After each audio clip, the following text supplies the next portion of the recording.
Hello friends. Shop தெமுலேருந்து 2 பொருள் order பண்ணியிருந்தேன். ஒரு பொருள் ஆல்ரெடி நீங்கள் என்னோட பழைய ஷார்ட்ஸில் பார்த்துருப்பீங்க. இது கால் மிதி தான் இது. பழசை எடுத்துட்டு இது போட்ட உடனே அந்த இடத்துக்கு ஒரு நல்ல ஒரு லுக்கு கிடச்சிது. எப்படி இருக்குன்ட்டு கமெண்ட்டில் சொல்லுங்கள்.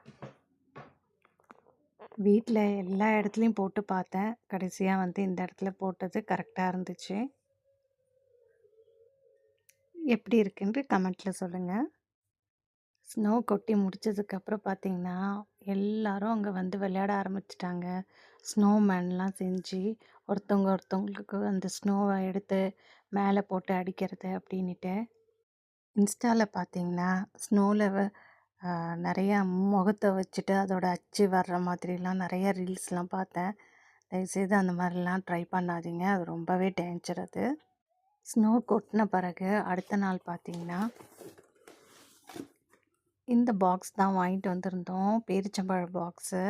இது அப்படியே மரத்துலேருந்து பறிச்சுட்டு நல்லா அதிலே பழுக்க வச்சு அப்படியே பேக் பண்ணி அனுப்புறது தான். இது கொஞ்சம் காஸ்ட்லி தான். பட் ஆனால் ஒர்த்து த மணின்னு சொல்லலாம். ஏன்னா அவ்வளோ நல்லா டேஸ்ட்டாக இருக்கும். பெருசாக நிறைய பூச்சி எதுவுமே இதில் பெருசாக இருக்காது. 2, 3 மாதத்துக்கு இது கரெக்டாக வரும். டெய்லியும் காலையில் ஒன்று வெறும் வயிற்றில் சாப்பிட்டாக்க கண்டிப்பாக நீங்கள் நெக்ஸ்ட் டைம் பிளட் டெஸ்ட் எடுத்து பார்க்கும்போது தெரியும் அதோட ரிசல்ட் என்னன்னுட்டு.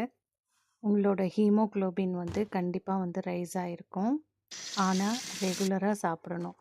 இது பறித்து எல்லாத்தையும் ஒரு பாக்ஸில் வச்சுட்டேன். ஒவ்வொரு தடவை அது எடுக்கும்போது லைட்டாக வாஷ் பண்ணிவிட்டு அதுக்கப்புறம் நம்ம இந்த கூழ் தான் நான் இப்போ காலையில் குடிப்பேன். அதுக்கு இது போட்டுடுவேன் என் ஸ்வீட்னஸ்க்காக.